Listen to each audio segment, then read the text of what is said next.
Bienvenidos a La Otra Aventura, un espacio dedicado al mundo de los libros. Sándor Márai dijo que uno también construye lo que le ocurre. Lo construye, lo invoca, no deja escapar lo que tiene que ocurrir. Así es el hombre, obra así, incluso sabiendo o sintiendo desde el principio, desde el primer instante, que lo que hace es algo fatal. Es como si se mantuviera unido a su destino, como si se llamaran y se crearan mutuamente. No es verdad que la fatalidad llegue ciega a nuestra vida, no. La fatalidad entra por la puerta que nosotros mismos hemos abierto, invitándola a pasar. Si repasamos la vida y la obra de este extraordinario escritor húngaro, veremos que la frase anterior cobra sentido en su propia piel. La fatalidad siempre presente en sus obras, pero también la generosidad y la ironía que son parte constante de la vida de cualquiera. Pero no todos podrían retratarla con la agudeza de Márai, de quien hablaremos esta noche aquí. Les recuerdo que fue Adolfo Bioy Casares quien escribió que leer era la otra aventura y que la primera era probablemente la vida misma. Estamos pues en la otra aventura.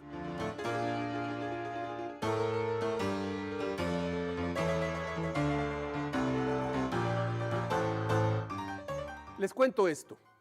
Sándor Márai nació en Hungría en una familia acomodada justo en el inicio del siglo XX, en 1900. Creció en un ambiente aristócrata y tuvo la oportunidad de estudiar en el extranjero desde muy joven. Dominaba, por cierto, perfectamente el alemán. Su estilo refinado y sus historias trágicas le ganaron el reconocimiento desde el inicio de su carrera. A los 20 años se casó con Lola, con quien vivió durante 60 años. Se podría pensar entonces que tuvo una vida feliz y convencional, pero no hay nada más alejado que esto. Como todo buen escritor, fue un observador obsesivo de los hombres de su tiempo y del contexto histórico que le tocó vivir. Vivió en Budapest, Múnich, Berlín y París. Pero sin duda fue en Budapest donde se instaló con la firme idea de quedarse ahí para siempre. Tuvo mucho éxito tanto en su tierra como en el extranjero. Vivía holgadamente y seguramente pensó en varias ocasiones, como lo repite una y otra vez en sus novelas, que algo funesto estaría por ocurrir. Hasta que ocurrió, cuando Hitler llegó al poder. Entonces Márai lo criticó duramente y sin empacho en sus artículos. No sabía la dimensión que alcanzaría el poderío nazi hasta 1945, cuando Alemania ocupó Hungría. Pero quizá lo más descorazonador, lo más terrible fue que algunos de sus compatriotas se adhirieron al nuevo régimen sin problema, mientras que otros esperaban con ansia la salvación de los rusos, otro sistema totalitario. De hecho, Márai criticaba duramente también a Stalin, a quien sin temor a equivocarse le veía muchas similitudes con Hitler. Cuando efectivamente llegaron los rusos, su elegancia, finos modales y estilo de vida hicieron que fuera calificado como decadente y burgués, características, como ustedes supondrán, nada deseables para los comunistas de entonces. Huyó a Italia, harto de la uniformidad y de la pérdida de su identidad. Luego de varios intentos, al final se instaló en Estados Unidos, primero en Nueva York y luego en San Diego. Pero nunca vivió satisfecho lejos de su patria. El tiempo minó su salud y su espíritu, y cuando su país cambió de régimen y le ofreció volver, ya estaba demasiado enfermo y solo. Sus seres queridos habían muerto. En 1989, pocos meses antes de la caída del muro de Berlín, Márai se quitó la vida con una bala en la cabeza. Cuando supo que requeriría vivir en un hospital y que requeriría también cuidados continuos para seguir viviendo, ya no tuvo oportunidad de ver cómo cambiaba el mundo radicalmente una vez más, como en una de sus novelas. Sándor Márai narra en El último encuentro justamente el encuentro entre un viejo general de la Guardia Imperial con su mejor amigo de la Academia Militar. El viejo general lo espera en su castillo húngaro y está dispuesto a enfrentarse a su ex amigo para averiguar algo que nunca supo del todo. Pues 41 años antes ocurrió un hecho que no solo les cambió la vida, sino que los separó aparentemente para siempre. Por medio de evocaciones y recuerdos, conocemos las vidas de estos dos jóvenes y cómo se hacen amigos inseparables y cómo una mujer termina por separarlos. Uno tiene que llegar hasta el final del libro para averiguar cómo terminará este último encuentro y si la curiosidad del viejo general se verá finalmente satisfecha. Su prosa elegante y fluida hace un poco menos sufrida la agonía. En Liberación, en cambio, Maray acude a un hecho histórico. De diciembre de 1944 hasta el 13 de febrero de 1945 duró el cerco de Budapest durante la Segunda Guerra Mundial. Hubo decenas de miles de muertos, incluían civiles, soldados del Ejército Rojo y de las fuerzas del Tercer Reich. Un hecho tan terrible solo puede ser narrado a través de la ficción. Los hechos reales se desdibujan con datos duros, nombres y estadísticas. Maray muestra el lado humano, cómo los hechos trágicos obligan a la colectividad a ver los hechos crudos tal y como son. La novela transcurre en un sótano donde los días y las noches se desdibujan. La narradora y protagonista es una mujer joven, cuyo padre, un eminente científico, debe esconderse a toda costa, pues no solo son judíos, sino que éste ha rechazado abiertamente trabajar para los nazis. Pero es en el encierro del sótano donde Maray nos describe la naturaleza humana, la desesperación, la dignidad, los olores, la esperanza y la espera a que al fin llegue la muerte.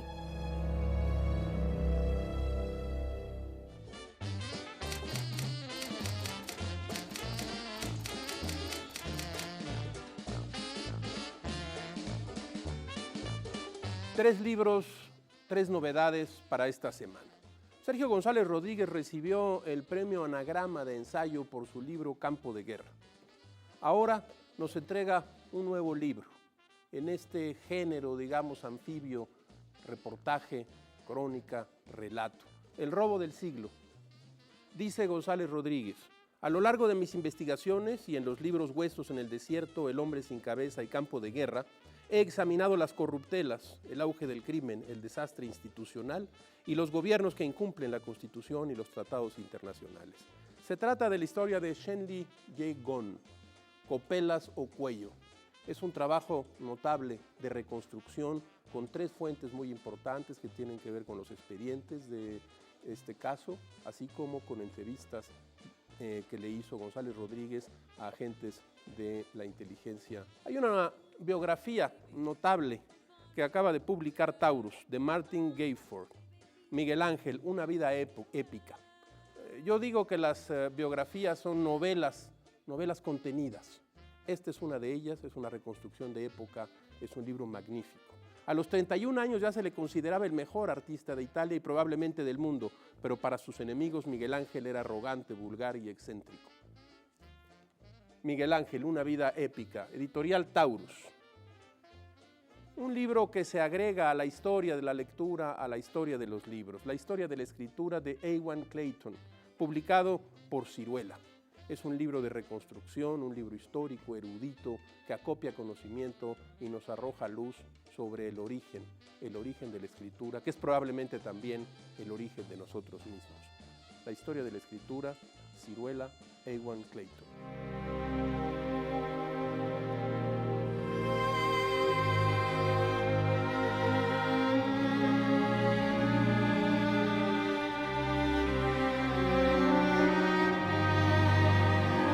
Empecé a leer a Maray hace poco tiempo, cuando las ediciones de la editorial Salamandra hicieron circular sus libros traducidos al español. Por cierto, las traducciones son buenas.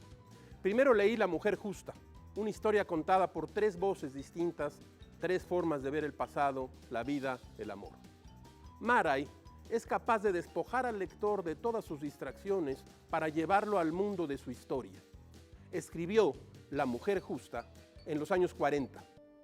La misma época en la cual escribió El último encuentro y Divorcio en Buda, tres de sus más potentes novelas. De estas tres novelas, a mí la que más me gusta es esta, La mujer justa. Un día, en una elegante cafetería de Budapest, una mujer le relata a una amiga cómo un día descubrió que su marido tenía en secreto un amor en el cual dejaba arder todas sus pasiones y luego la forma en que ella fracasa al tratar de reconquistarlo. En la misma ciudad, esa noche, el marido le cuenta a un amigo cómo dejó a su esposa por la mujer a la cual amaba desde años atrás para que al fin y al cabo la perdiera para siempre. Al amanecer del siguiente día en Roma, una mujer le cuenta a su amante cómo ella, de origen humilde, se casó con un hombre rico, pero cómo el matrimonio naufragó en el rencor y la venganza. La historia de Marika, Peter y Judith Es una gran historia y una de las grandes novelas que yo he leído. Esas páginas concentran todos los temas de Márai y todo lo que sabía del amor, del sexo, de los celos, de la traición, de la venganza. Después de publicar El último encuentro, Márai escribió La hermana, una novela en la cual Márai explora los temas de la enfermedad, el arte y el misterio de la muerte. Oigan esta breve historia. En la cumbre de su éxito como pianista, Zeta se dirige en tren a Florencia, invitado por el gobierno italiano. De pronto, el artista se siente enfermo y debe ser ingresado a un hospital, pues una rara enfermedad vírica lo ha tomado como rehén. Dolor, enfermedad y muerte son los tres asuntos narrativos de esta novela. Leí también de Márai un libro estremecedor, Diarios, 1984-1989. Se trata del registro de la alta vejez del escritor húngaro hasta el día en que se quita la vida con un disparo en la cabeza.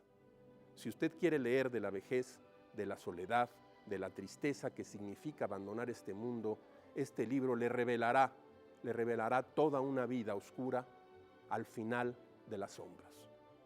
Los diarios de Sándor Márai. De La hermana, tuve que admitir que la materia prima de mi oficio, la palabra, no es un elemento tan imprescindible de la comunicación humana como a veces suponen los escritores cegados por el orgullo. En momentos críticos, la gente capta la esencia con muy pocas palabras o incluso sin ninguna. El público encontrará en este espacio un escenario por el que pasan como ráfagas la felicidad y la desdicha de escribir gajes del oficio, aforismos, frases, máximas. Fue un gran escritor. Sus líneas brillaban como una moneda encontrada en la basura. Sándor Márai. Hemos llegado al final de esta emisión y esta aventura. Queremos agradecer al Teatro Sergio Magaña y al maestro Luis Chavira Alba haber recibido la producción de La Otra Aventura. Soy Rafael Pérez Gaya y los espero aquí la próxima semana. Abres una puerta y detrás de ella aparece un mundo. Eso es un libro.